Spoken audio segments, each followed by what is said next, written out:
right, let's talk about some of these head coaching hires that have been made over the last week or so. There's some interesting choices, some retreads, really, which I have some thoughts on that too. But of course, West Virginia has hired Rich Rodriguez.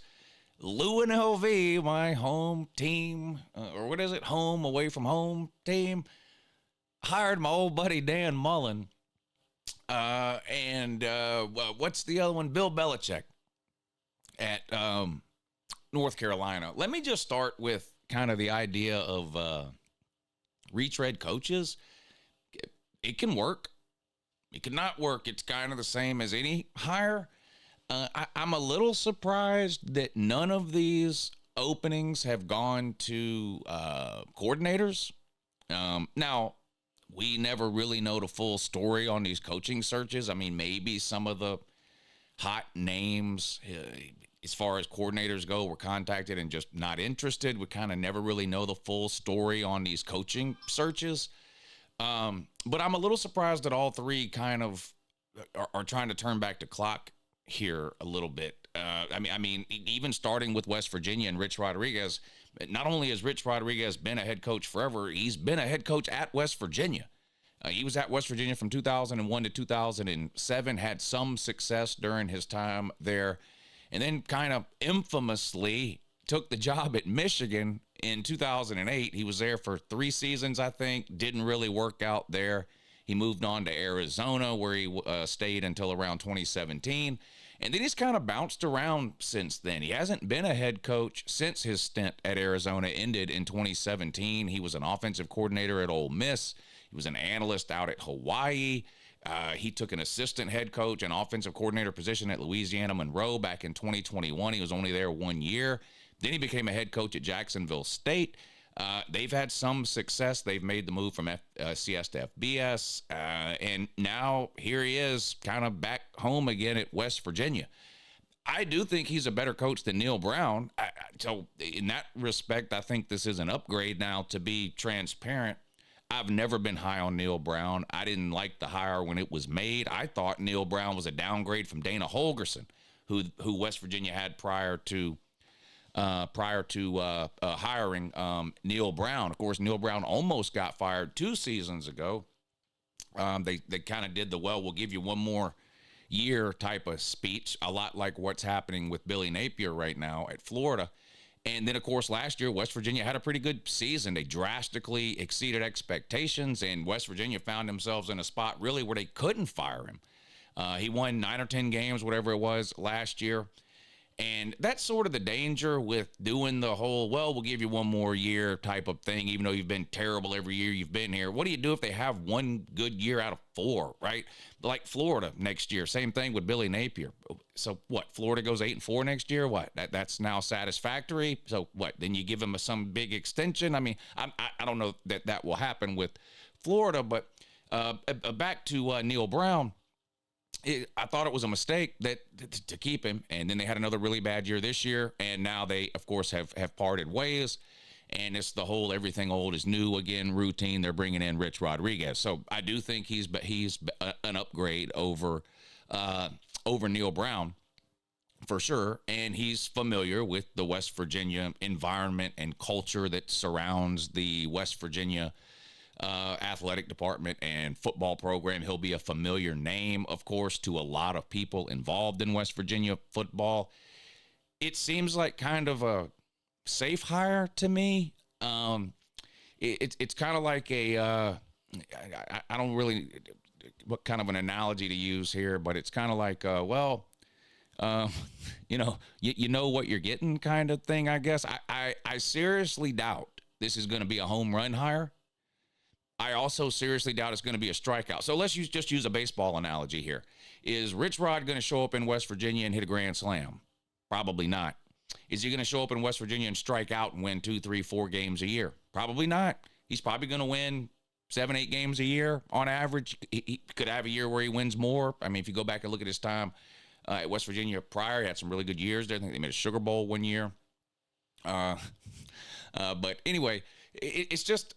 So you have that, right? It's sort of like, should we go get a young guy? Should we get an up-and-comer? Should we pluck a coordinator from somewhere? No. We're going to reach back into time, and we're going to bring Rich Rod back to West Virginia. We'll circle back to that in a minute. You move on to UNLV. Now, UNLV is a team. I don't know if on the rise is the right way to describe UNLV. They had a good season this year, obviously, playing for the Mountain West Conference Championship game. In fact, they were one win away from making the playoffs. Had they beat Boise State in the Mountain West Championship game, they'd be in the playoffs instead of Boise State. Now, they weren't particularly close to Boise State. They played them twice, lost both times, lost by 7 the first time in the regular season, lost by a couple of scores there in the Mountain West Championship game. But they're a decent team out there. And they're looking potentially to move to whatever becomes maybe of the new Pac-12 that is sort of starting to form. I don't know all the details on this, but there's some kind of agreement or arrangement, or there was, between UNLV and Nevada not to split up. So anyway, we'll see what happens with that. But they bring in Dan Mullen. Now, this is an interesting hire here. Now, I had a lot of fun with Dan Mullen when he was at Florida, okay? Most of my criticism of Dan Mullen did not have to do with his in-game coaching ability, his ability to put good offenses on the field. He's of course an offensive guy, from back in the Urban Meyer days at Florida. He was an offensive coordinator there from 2005 to 2008, the head coach at Mississippi State from 2009 to 2017, and had some success at Mississippi State by Mississippi State standards. And that's really the fair way to judge his time at Mississippi State. Was he winning national titles or SEC titles or making playoffs or anything like that? No.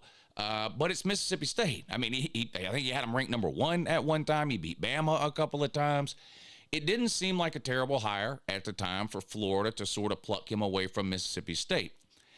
He was at Florida from 2018 to 2021. In 2020, he played for the SEC championship. That was the COVID year. They beat Georgia that year, and they went on to play Alabama in the SEC championship game, coming up a little bit short, similar to UNLV this year, one game away from actually making the playoff back in 2020. A lot of people forget that. It's kind of a forgettable year because of everything else that was going on in the world related and surrounding to COVID and the giant mess that ensued with all that. But the following year, 2021, Florida had a kind of disappointing year, especially compared to the year they had in 2020, and they just cut ties with Dan Mullen. Now, there was some outside stuff going on, and this gets to the criticism that I had of Dan Mullen during his time at Florida.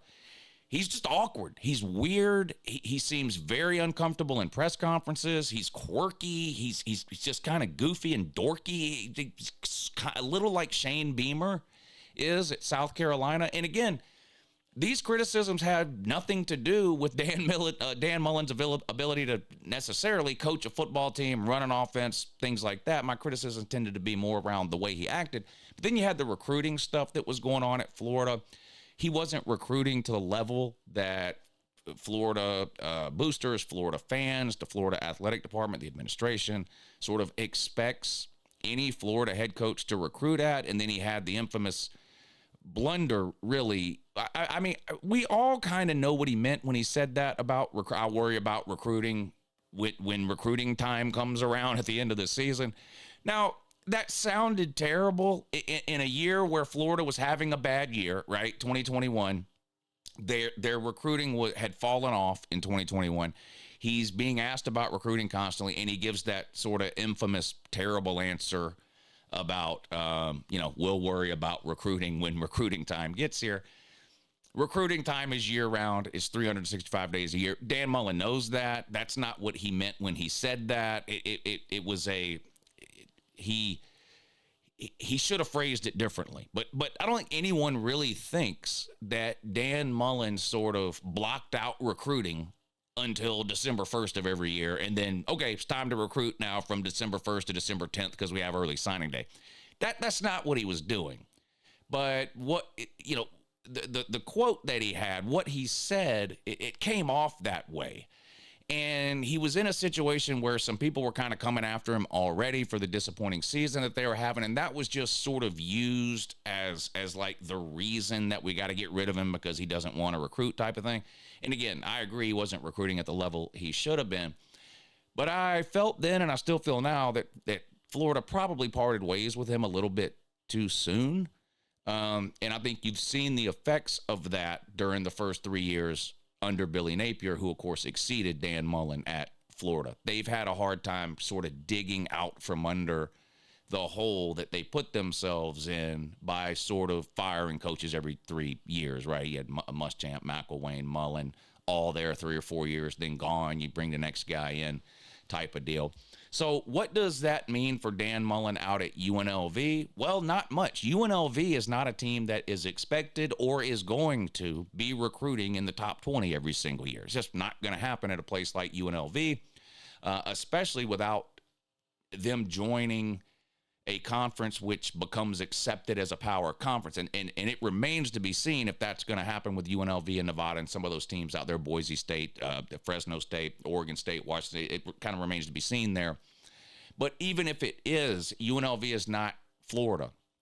The expectations are going to be lower there for everything involved. The expectations in terms of what a season should look like, what the ceiling for a season should be, how often they should be playing for conference championships, how many games a year should they be winning average wins a year, recruiting class rankings. The expectations just aren't the same at UNLV as they are at Florida.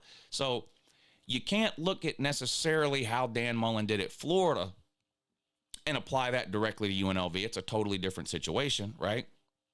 And I think it's probably an upgrade over the previous coach. I mean, it's kind of hard to argue that. Dan Mullen's pedigree does kind of speak for itself.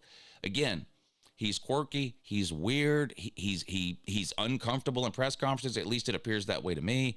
Even during his time after Florida, where he took a job, I guess it was with the SEC network as kind of an analyst and even called a few games.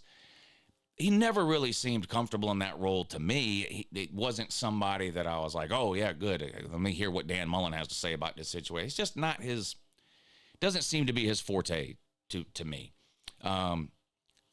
So, is it a good hire? Is it a bad hire? Well, you're kind of going back in time again and getting a coach that you've seen be a head coach before, as opposed to looking for the next great coach or a young guy up and comer or plucking somebody from the group of five or even FCS. Look at what Cignetti did at Indiana in year one. There are coaches out there like that. Now, they're not easy to find, and any hire you make is never a guarantee. This is another analogy I've used a lot, but during Nick Saban's run at Alabama, when they were at the height of their dominance, any other team in the country could have hired Alabama or hired Nick Saban, right?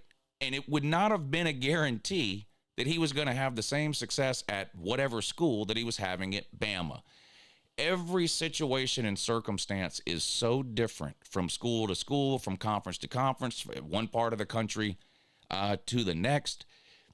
A coach doing something at one school is not a guarantee that he's going to do the exact same thing at the next school, whether that's good or bad. Now, eventually, coaches kind of run out of chances, right?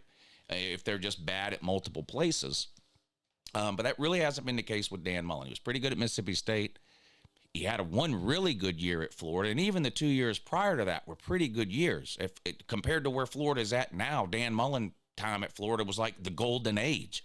So I think this is a good hire for UNLV. Again, curious to me that they go this route as opposed to, finding a coordinator somewhere. And we're going to, again, circle back to the coordinator thing in a minute. And then you have just the most head-scratching of all. It's reminiscent of the Herm Edwards hire at Arizona State, which ended disastrously for the Sun Devils. North Carolina has brought in Bill Belichick. Now, this to me is the one that stands out as making the least sense. In fact, this makes no sense to me at all. I know he's going to bring his son on, and there's the stories about, well, he's just setting things up for his son to take over in the future or whatever. And if that's what Bill Belichick's plan is, then fine, so be it. But we're talking about North Carolina here, not Bill Belichick's son's future or Bill Belichick's son's legacy or job destinations in the future. This should be about North Carolina football. So what are you getting with Bill Belichick? Well, you're getting a guy that was the head coach of the New England Patriots from 2000 to 2023. So he spent the last 23 years as a head coach in the NFL. You've heard me say a million times, head coach of an NFL team and head coach of a college team are nowhere close to the same job. Nowhere close. It would be like, it would be like working at working the counter at a gas station versus working at a bank. Like, being good at one doesn't mean anything in terms of being good at the other, and vice versa. Being bad at one may not translate to the other either. They are two totally different jobs. In the NFL, there is no recruiting necessarily. There's some free agent stuff that goes on, and occasionally a player will have maybe his choice of destinations, or a choice out of 5 or 6 destinations. There are no trade clauses and things like that. But even when it comes to drafting in the NFL, which is the closest the NFL has to recruiting, is the draft. In a lot of cases, the head coach is not the one making the decisions. Now, Bill Belichick was at New England a long time, and he kind of ruled with an iron fist type of deal. And Bob Kraft, I guess, is considered a pretty good owner to work for. But nevertheless, you've got general managers, you've got talent evaluators, you've got scouts, you got all these people. It's not as straight lined as it is in college, where you are literally having to convince every high school kid in the country, every portal player in the country, whatever, you should come to North Carolina. In the NFL, if you want a guy in a draft, you just draft him. And you have the rare occasion where a draftee will go, I'm not playing for this team, or this team. But that's very rare. Rarely works out for those players, too. Sometimes it does. That's generally not the case, especially when it comes to high school recruiting. Now, that can be the case in the portal. A lot of times portal players are able to have more choice over their destination than a lot of the players recruited out of high school. Your 5 stars, yeah, they kind of have a choice of where to go. But your average recruit is kind of, you got to convince them to come there type of deal, right? So even 5 stars, you got to convince them to come there. It's not the same as the NFL. So what was Bill Belichick busy doing prior to 2000 when he took over as a head coach of the New England Patriots? Well, I'm glad you asked. He was the assistant head coach and defensive coordinator at the New York Jets. Prior to that, he was an assistant head coach and defensive backs coach for the New England Patriots. Prior to that, he was the head coach for the Cleveland Browns way back in 1991 to 1995. Before that, a defensive coach for the Giants. Before that, a wide receivers coach for the Detroit Lions, an assistant special teams coordinator for the Denver Broncos, a special assistant for the Baltimore Colts in 1975. We have now gone back 50 years, folks, to 1975. And there's not a single job in college football on Bill Belichick's resume. I don't understand this. I don't get it. Then you have the age thing to go along with it, too. You kind of run Mac Brown out of town because, well, he's too damn old. He was 73, 74. Bill Belichick is 1 year younger. He's 1 year younger. And you are paying Bill Belichick top 10 coaching money. You're paying this guy $10 million a year. For what? For what? This is how teams dig themselves into the financial coaching buyout hole. This is how.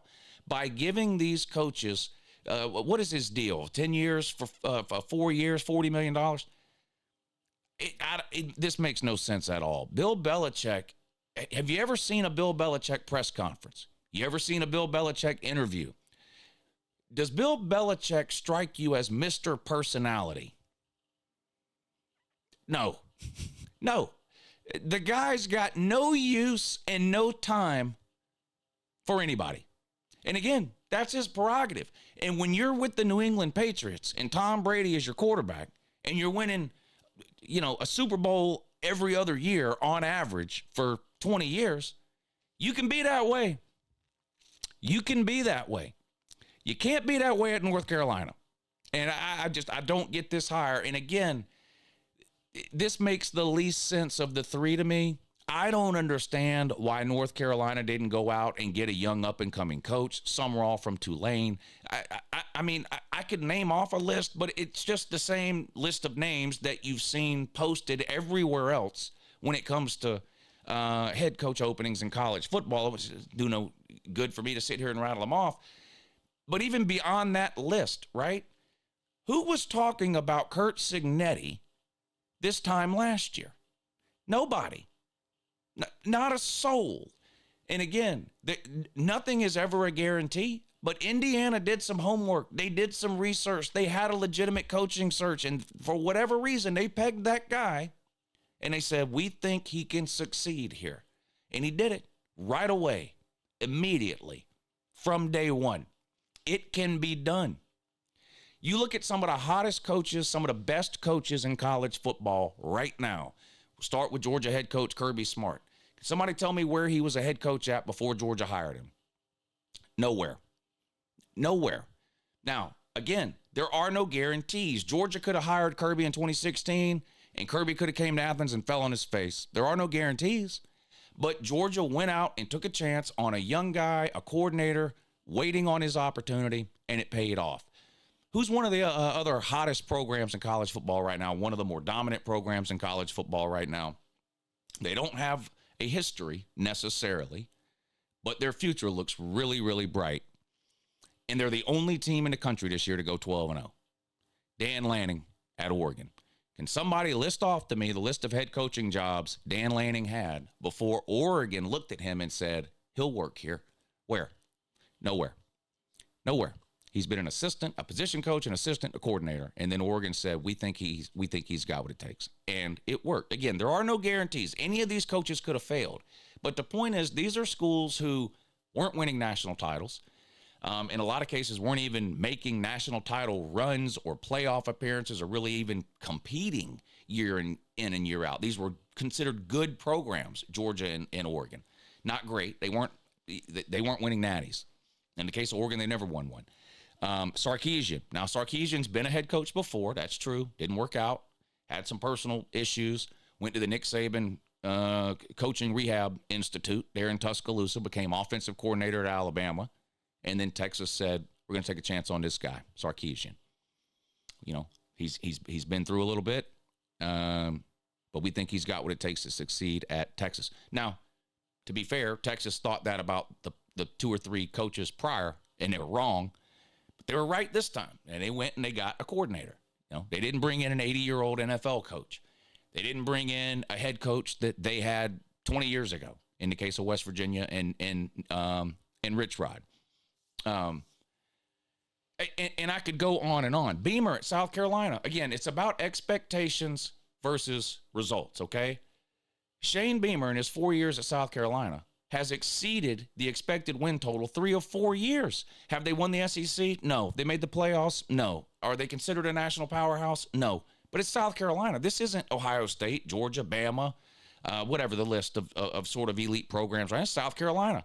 And every offseason, Vegas and these prognosticators look at South Carolina's roster and what they have coming back in the schedule, and they go 5-win team.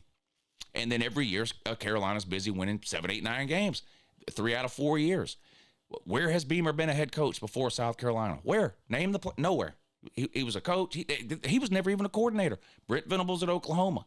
Now, wasn't a great year for Venables at Oklahoma, but he had a decent year last year. Won 10 games, I believe, last season, right? Step back this year, some quarterback issues, first year in the SEC, some trouble transitioning there. But, you know, they're not looking to run Venables out of town. Look at the recruiting there. Like, the talent is getting better there, right? Never been a head coach before. So, I don't know. In the case of these three schools, West Virginia, UNLV, and North Carolina, none have some kind of pedigree that's going to maybe enable them to steal a Kirby Smart from Georgia or a Ryan Day from Ohio State or a Dabo from Clemson or a Sarkisian from Texas. I mean, they're not going to. You know, they're not going to do what LSU did to Notre Dame and take Brian Kelly. They're not going to do what Southern Cal did to Oklahoma and take Lincoln Riley. And again, I know those coaches haven't won natties, but the point is those were big names in coaching, and other big schools were able to poach them from other big schools. West Virginia, North Carolina, and UNLV aren't in a situation to do that, but they are in a situation to find the next Kirby Smart, the next Dan Lanning, the next Sarkisian, the next Beamer, the next Cignetti at Indiana. And none of those three schools decided to take that route. In this case of West Virginia, they took the safest route possible, a retread from 20 years ago, bringing Rich Rod back. Congratulations, that's great. You'll win 8 or 9 games a year. In an up year, you may compete for a playoff spot. And look, if that's what you want, then you should be happy. You should be happy. In the case of UNLV, you're getting a guy that spent a lot of time in the SEC. You're getting a guy that's a great offensive mind in Dan Mullen. And you're getting a guy that really ain't got no interest in recruiting. But you're at UNLV, your recruiting's never going to be great anyway. You better hope, if you're UNLV, that Dan Mullen has a grasp of the portal, because that's what a program like UNLV is going to be built around, is the portal. Not that they'll abandon high school recruiting. Of course they won't. They're not idiots like some people out in Colorado that we know. They're still going to recruit from high school.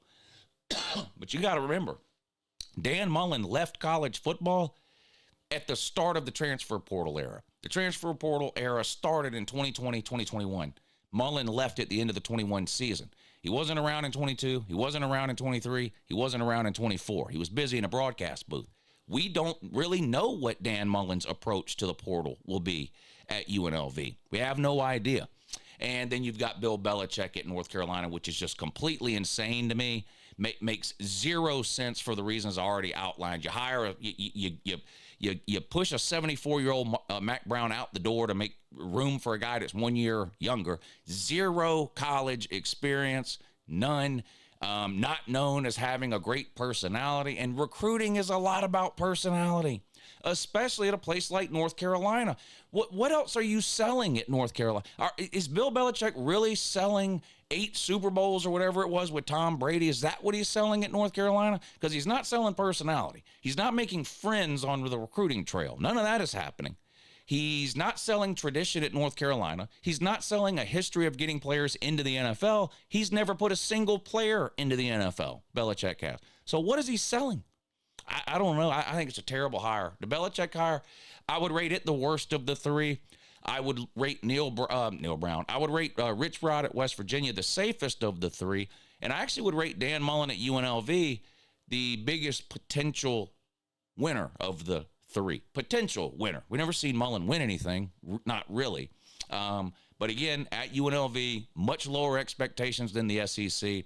And we'll see how he can do out there. But anyway, those are my thoughts on some of those coaching hires. Let me know what you think down below. Have a good morning.